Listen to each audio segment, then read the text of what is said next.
semuanya, salam sehat. Semoga kalian tetap sehat dimanapun kalian berada. Kembali lagi bersama saya, Adisti Berlia Prameswari, dalam program baru IIK Health Channel.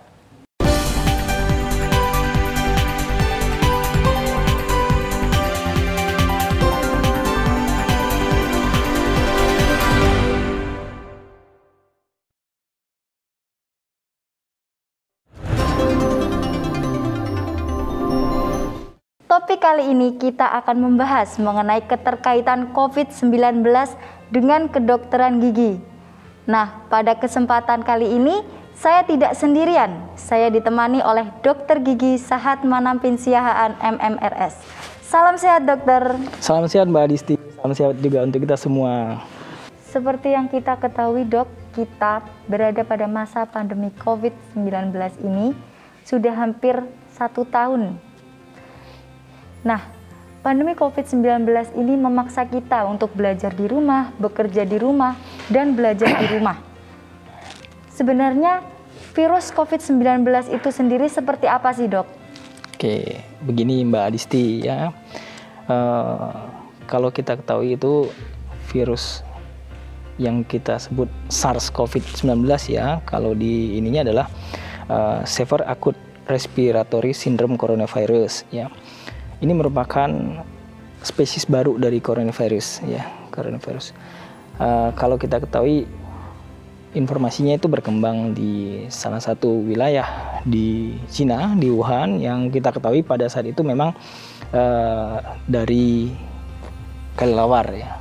Nah, kenapa dia begitu terlihat berbahaya ya? Karena kita tahu transmisinya itu, penyebarannya itu sangat cepat. Nah, kita tahu penyebaran yang terjadi pada virus ini dari cairan tubuh. Port d'entry-nya atau pintu masuknya itu bisa melalui mata, kemudian melalui hidung, kemudian melalui mulut. Nah, paling sering itu adalah percikan gitu ya, percikan saat kita berbicara itu ada beberapa macam seperti aerosol, droplet, sama yang percikan saat kita berbicara, yaitu splatter ya.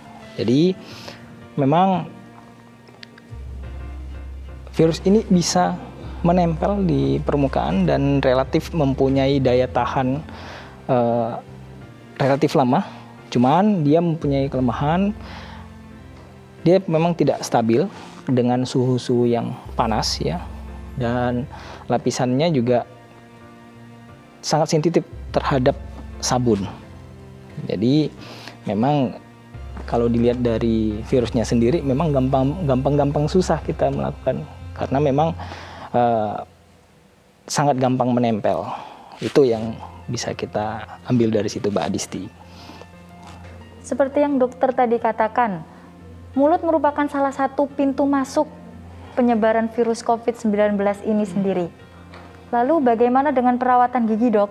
Oke, gini Mbak Adisti ya, perlu saya sampaikan, memang kita ketahui bahwa coronavirus ini bisa menular melalui mata, hidung, sama mulut. Nah, kebetulan saya dokter gigi.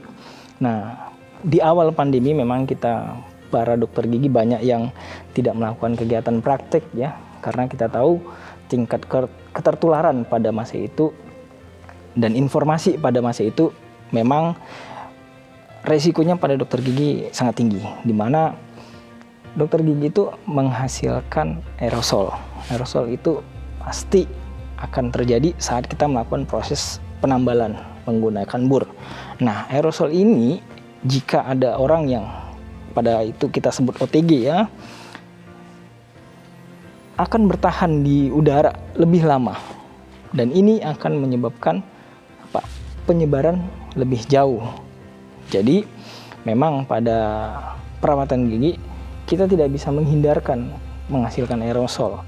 Nah, jadi kenapa dikatakan itu dia berisiko? Karena aerosol itu bisa terbang kemana-mana, bukan hanya pada pasien, bukan saya sebagai tenaga dokternya, tapi juga mungkin para pengunjung, karena kita tidak bisa melihat udara ya.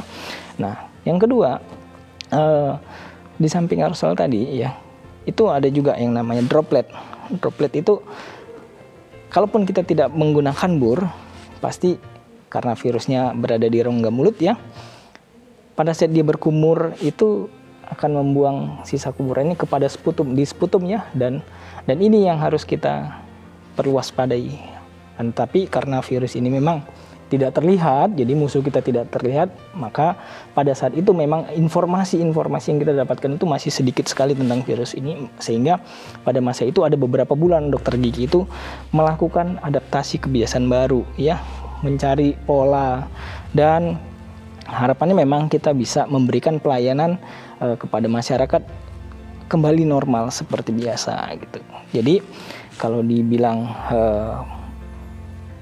kenapa pada saat itu kita tutup, karena kita masih mencari metode yang pas, metode yang lebih meringankan angka kejadian keterpaparan gitu, sehingga kita melakukan beberapa kajian. Dan pada masa ini juga kita sudah lambat laun kalau kita lihat ada beberapa dokter gigi, ada beberapa rumah sakit yang sudah melakukan aktivitasnya secara normal, cuman akan tetapi karena kasusnya ditunda berapa bulan ya selama pandemi, sehingga beberapa tindakan itu masih terhambat dengan kuota. Jadi prosesnya masih dalam proses ritme yang baru. Mungkin itu yang bisa saya sampaikan, Mbak Adisti. Oh ya, tadi dokter menyinggung mengenai tindakan. Dan mungkin dalam keperawatan gigi tadi ada penundaan tindakan. Sebenarnya dalam aspek apa sih dok? Dilihat dari aspek apa penundaan tindakan itu sendiri? Nah, terima kasih Mbak Adisti ya. Memang pada awal kita itu sampai sekarang juga masih melakukan selektif dari perawatan gigi ya. Nah, tapi hal ini bukan menjadi penghalang sebenarnya untuk memberikan perawatan kesehatan gigi ya. Jadi dari surat edaran PDGI memang kita dibatasi melakukan tindakan itu berdasarkan dari kasus-kasus emergensi. Jadi kasus emergensi harus dilakukan. Nah, kasus emergensi itu meliputi apa saja ya? Pertama, adanya infeksi gigi ya, pasien mengeluhkan sakit gitu ya. Nah, itu kita harus tangani. Yang kedua, adanya perdarahan. Perdarahan ini bisa disebabkan oleh apa? Terjatuh ya, kebentur ya. Jadi itu harus juga kita hentikan perdarahannya. Yang ketiga, adanya gigi yang patah. Karena gigi patah ini bisa dia lepas, bisa dia tinggal sebagian. Ini sangat sakit kalau ini. Nah, jadi beberapa tindakan itu yang masih kita bisa lakukan ya. Nah, tindakan lain yang kita lakukan pembatasan itu dihubungkan dengan kesiapan dari fasilitas kesehatannya. Nah, ada beberapa memang yang sudah kita bagiar berdasarkan tingkat resikonya ya. Ada resiko rendah, sedang, berat, sangat berat gitu ya. Nah, kalau yang resiko rendah itu seperti kita melakukan anamnesa saja, kemudian melakukan pemeriksaan foto ronsen yang panoramik ya. Kemudian yang sedang itu kita melakukan namanya DHE ya, penyuluhan tentang menyikat gigi gitu. Kalau yang dia berat itu bisa penumpatan tapi tanpa penggunaan bur gitu. Kemudian yang berat itu yang menghasilkan aerosol ya, bisa itu scaling ya, scaling pakai ultrasonik, bisa itu perawatan saluran akar.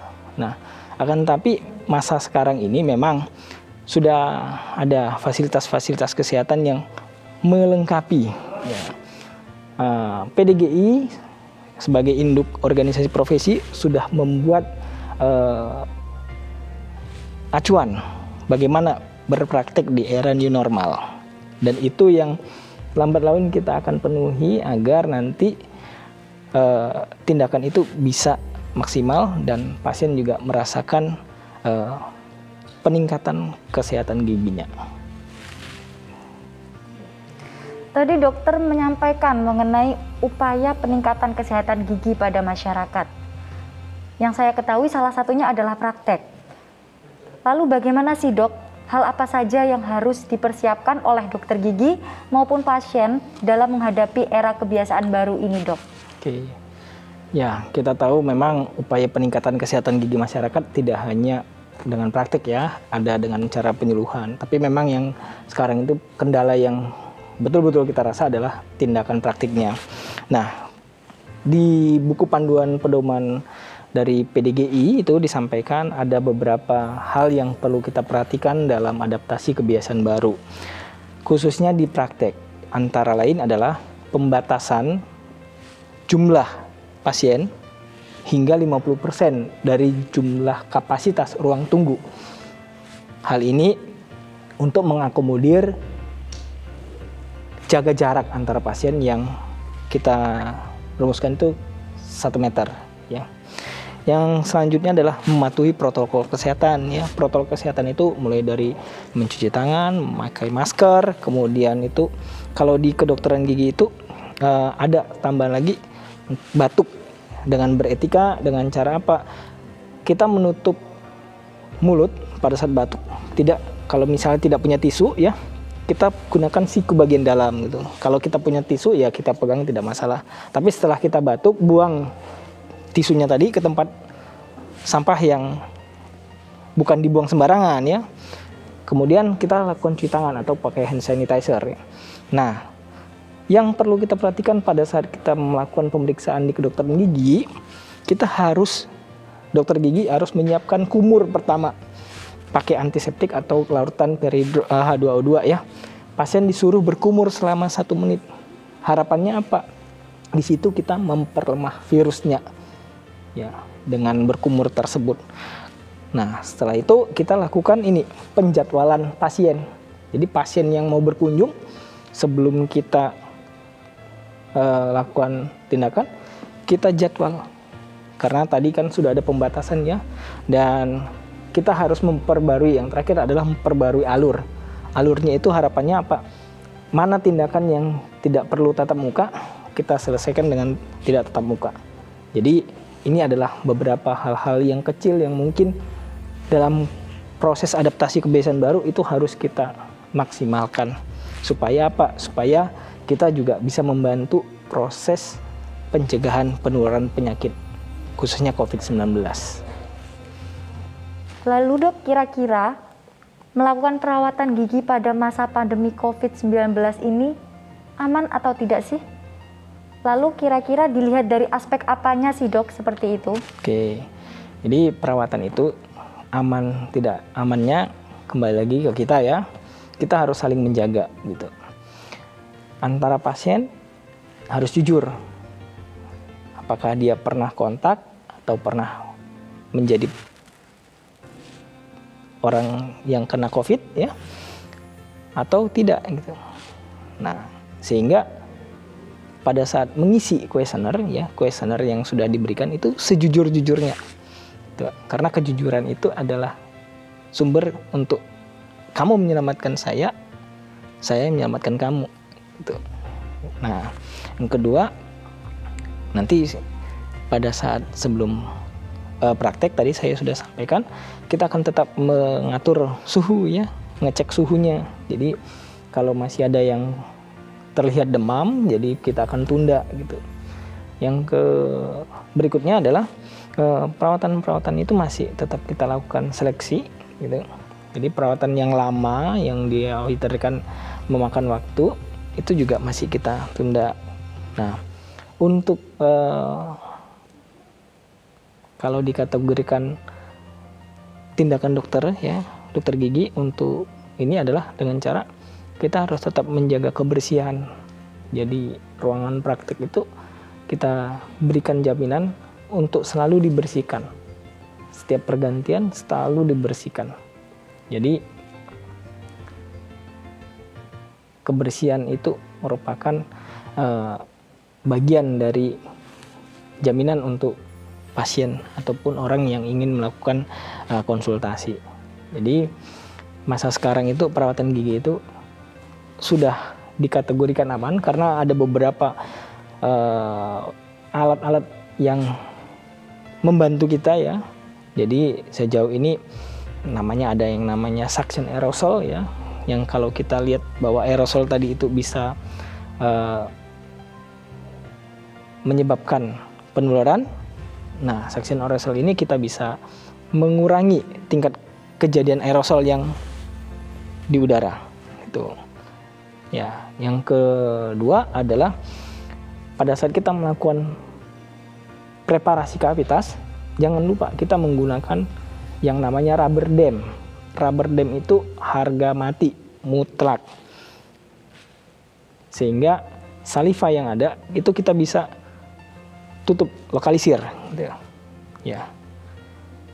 Yang ketiga adalah selalu sterilkan peralatan yang kita gunakan. Jadi kita bagi ada peralatan yang semi kritis, kritis, itu beda nanti penyesterilannya. Kalau yang kritis itu adalah yang berhubungan dengan pembuluh darah yang bisa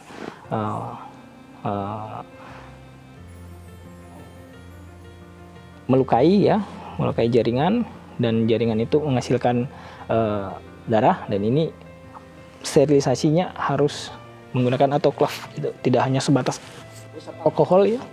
Jadi kita ikuti panduan pencegahan infeksi itu ada, kalau tidak salah di Permenkes 27 ya, itu tentang aturannya. Itu kita sebagai tenaga medis harus update terus bagaimana cara sterilisasi. Mungkin itu yang bisa dijadikan jaminan baik dari kita sebagai tenaga medis, baik sebagai orang yang ingin melakukan konsultasi maupun orang yang sedang melakukan perawatan. Seperti yang tadi dokter katakan, ada beberapa tindakan-tindakan yang mungkin dapat ditunda. Sebenarnya apa sih dok tindakan-tindakan minimal yang dapat kita lakukan di rumah secara mandiri? Oke ya, pada dasarnya ya kita harus memahami ya, lebih baik menjaga daripada mengobati gitu ya. Jadi memang karena masa sekarang walaupun ada beberapa teknologi yang sudah membantu, akan tapi yang perlu kita siapkan adalah kita juga harus protect diri sendiri ya. Ada beberapa hal yang bisa kita lakukan itu di rumah. Ini sangat minimal, dan saya rasa juga kita bisa melakukan semua. Ya, yang pertama, gigi itu akan rusak jika dia kotor. Kotor itu karena apa? Kebiasaan kita makan ya. Makan makanan yang menghasilkan asam bisa ya. Makan itu akan menghasilkan asam yang bisa merusak jaringan email ya, sehingga asam ini yang harus kita bersihkan. Nah, cara membersihkan gigi itu tidak sulit ya, dengan cara menyikat gigi ya. Menyikat gigi yang sering kita lakukan memang menyikat gigi 2 kali sehari. Akan tetapi yang sering terjadi adalah kalau dilihat dari data WHO, datanya Riskesdes 2018 ya, orang Indonesia itu menyikat gigi, tapi yang benar cuman berapa persen. Jadi tidak sampai 10% kalau tidak salah ya. Nah, maka dari itu perlu kita pahami, sikat gigi di pagi itu setelah kita makan. Jadi setelah makan, kemudian di malamnya itu bukan setelah makan, tapi sebelum tidur. Nah, setelah kita sikat gigi, jangan makan lagi. Maksudnya kita sudah bersihkan, tapi kita kotorin lagi ya. Jadi harapannya di sini kita bisa memutus proses pembentukan karang gigi, juga memutus proses demineralisasi ataupun pengeroposan ya. Jadi sikat gigi itu sebenarnya 2 kali aja sudah cukup. Kalaupun 3 kali lebih bagus. Cuman timingnya harus pas ya. Tadi yang paling utama kita lakukan adalah sikat gigi setelah makan dan sikat gigi sebelum tidur.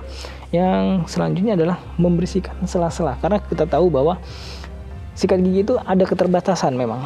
Permukaan antara gigi itu, kalau yang giginya bentuknya rapi, pasti juga ada yang berhimpit. Nah, ini juga bisa menjadi tempat retensi ataupun menempelnya kotoran. Nah, tempat menempel ini sedikit aja yang sudah keropos, dan itu akan menjadi titik masuk. Nah, proses pembentukan karies akan berjalan. Maka dari itu, di antara gigi ini yang tidak bisa dibersihkan pakai gigi itu adalah sikat gigi adalah dengan pakai benang. Jadi kalau bahasa kedokternya itu interdental. Interdental kita asah dengan benang. Nah, yang terakhir itu jika kita tidak bisa melakukan pakai interdental ya sekali lah kita bisa menggunakan yang namanya obat kumur.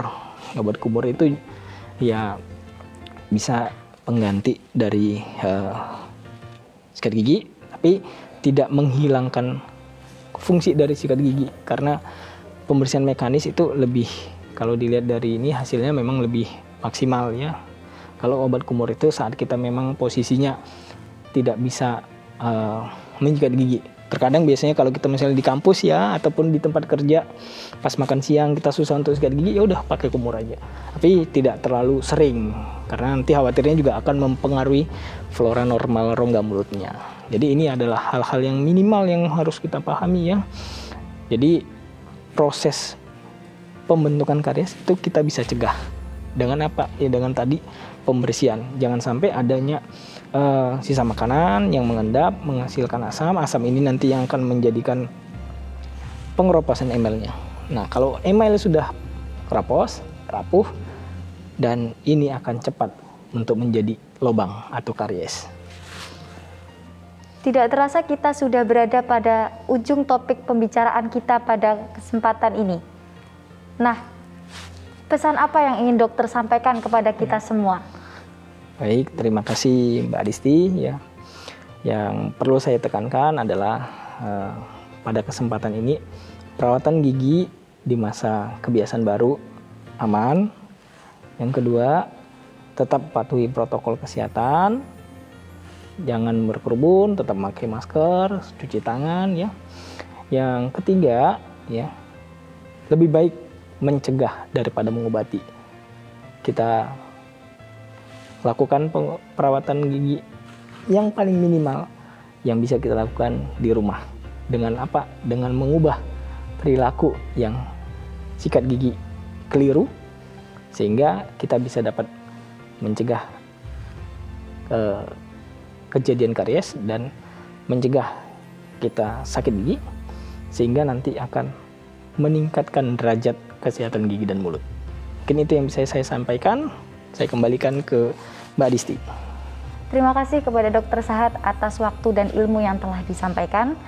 Semoga apa yang telah disampaikan oleh Dr. Sahat dapat bermanfaat bagi kita semua. Saya Adisti Berlia Prameswari selaku host.